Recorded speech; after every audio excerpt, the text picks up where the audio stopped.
On va continuer maintenant. Je vais vous parler de quelque chose dont vous avez beaucoup parlé en vous inscrivant. On regarde vite une petite vidéo.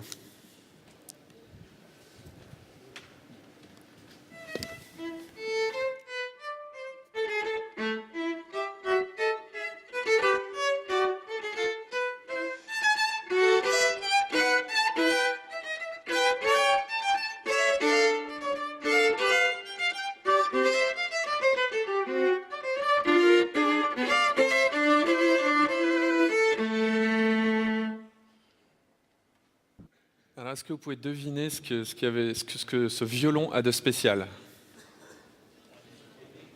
Il est imprimé. C'est un violon imprimé. Et ça, c'est une des grandes tendances dont il faut absolument parler, c'est l'impression 3D. Alors là, ça a été un raz-de-marée, j'ai pas pu tous les mettre, mais donc en vous inscrivant, certains d'entre vous, vous allez retrouver votre nom, mais on a eu énormément de commentaires de gens qui disaient l'impression 3D, c'est vraiment la tendance importante en 2013. Et alors, qu'est-ce que c'est l'impression 3D? Pour ceux qui ne savent pas, c'est en fait une machine qui va poser des couches de matière, et donc sur un plateau qui va descendre au fur et à mesure que l'objet se construit, et on va pouvoir fabriquer comme ça des formes ou des objets dans une matière qui est souvent plastique. Il y a quelques imprimantes, je vais vous montrer d'autres exemples avec d'autres matières, mais c'est surtout du plastique. Et donc on est capable comme ça de répliquer des objets, on est capable de fabriquer de différentes choses, avec notamment des formes impossibles, des choses qu'on n'aurait jamais été capable de faire en moulant, par exemple. Et donc ça, c'est un accéléré d'une main comme ça qui est faite en 3D. Donc vous voyez, c'est juste ce qu'on appelle l'impression d'objet, donc l'impression en 3D. C'est vraiment quelque chose qui a le potentiel de complètement changer la façon dont on produit les objets, même si c'est encore un peu lointain. Alors ça a plusieurs usages. Ça, c'est un site en fait où vous pouvez de chez vous, avec un logiciel 3D, fabriquer une pièce détachée dont vous avez besoin ou un prototype que vous souhaitez faire, et vous envoyez le fichier par email à QuickParts, et QuickParts va vous renvoyer votre objet imprimé directement dans une petite boîte, et vous pourrez comme ça voir ce que ça donne en vrai. Et alors je vous ai montré la version personnelle, ça il y en a beaucoup, hein. C'est la MakerBot qui est une des plus populaires, et donc ça coûte entre 1000 et 2000 dollars, et donc vous allez pouvoir fabriquer des objets alors qu'il y a un diamètre qui est très limité bien sûr, puisqu'il faut que l'objet tienne dans la machine, mais vous allez quand même pouvoir fabriquer des choses directement chez vous. Et alors il y a même un projet que je trouve assez fabuleux conceptuellement qui s'appelle la RepRap. Alors, le concept de la RepRap, c'est l'imprimante 3D qui s'imprime elle-même.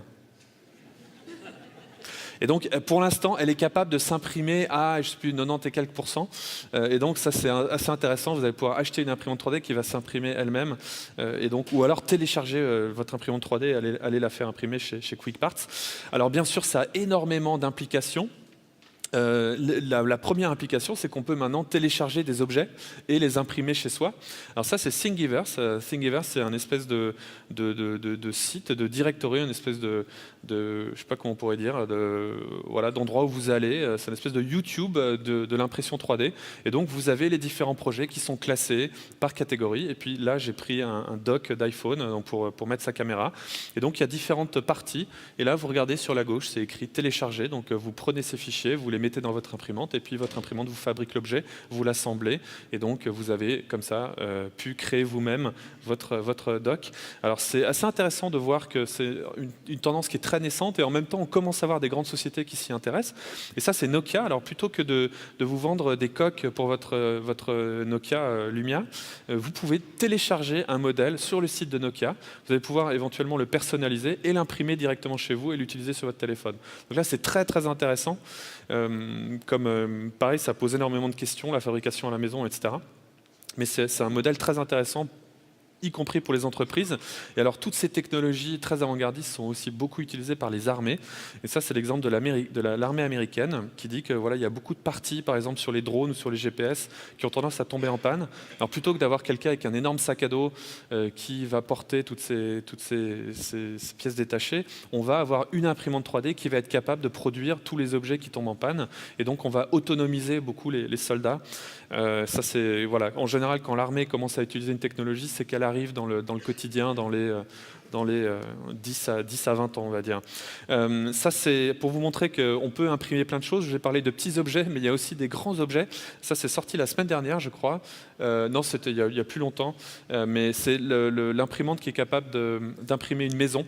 Voilà, alors en théorie, hein, c'est un projet qui est théorique pour l'instant, mais donc une maison de 2500 square foot, donc des pieds carrés en 20 heures. Donc il n'y a aucune raison que ça ne soit pas possible, ce genre de choses, avec une espèce de tête d'impression qui viendrait poser du béton à différents endroits, et puis on construirait comme ça la maison, comme vous l'avez vu tout à l'heure avec le plateau.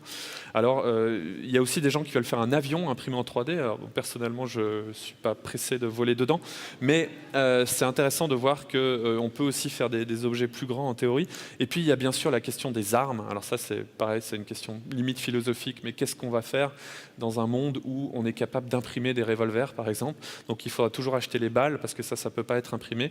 Mais il y a pas mal de gens aux États-Unis qui bossent sur le concept d'imprimer un revolver. Et donc, voilà, qu'est-ce qui va se passer le jour où les armes sont théoriquement en libre circulation, n'importe qui peut les fabriquer? C'est une assez grande question sociale, à mon avis. C'est quelque chose ça serait bien de commencer à y penser maintenant. On n'imprime pas que du plastique. Il y a des imprimantes qui font du métal, il y a des imprimantes qui font de la nourriture.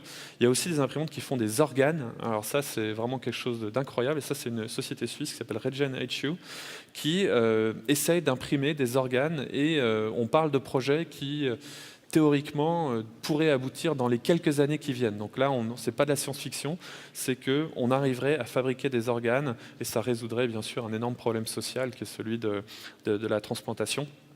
Et donc ça, c'est l'imprimante 3D appliquée à la santé. Il y a énormément de sociétés qui bossent là-dessus. J'en ai vu passer en tout cas 7 ou 8 dans les news aux États-Unis, en Suisse, à différents endroits.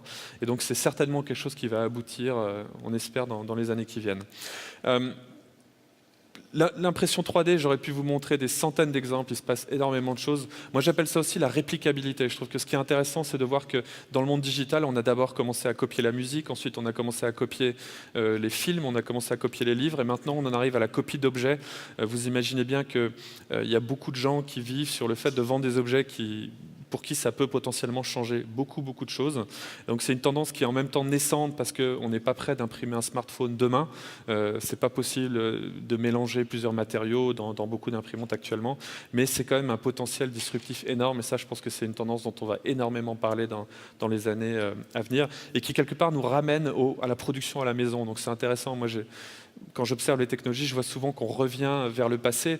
Si vous pensez par exemple aux artistes, les artistes doivent de nouveau, pour gagner leur vie, aller jouer devant leur public. C'est ce qu'ils faisaient il y a 80 ans, avant qu'on puisse enregistrer la musique. Donc dans un certain sens, c'est un retour à la production à la maison, c'est un retour à l'autonomisation, et c'est quelque chose de très intéressant.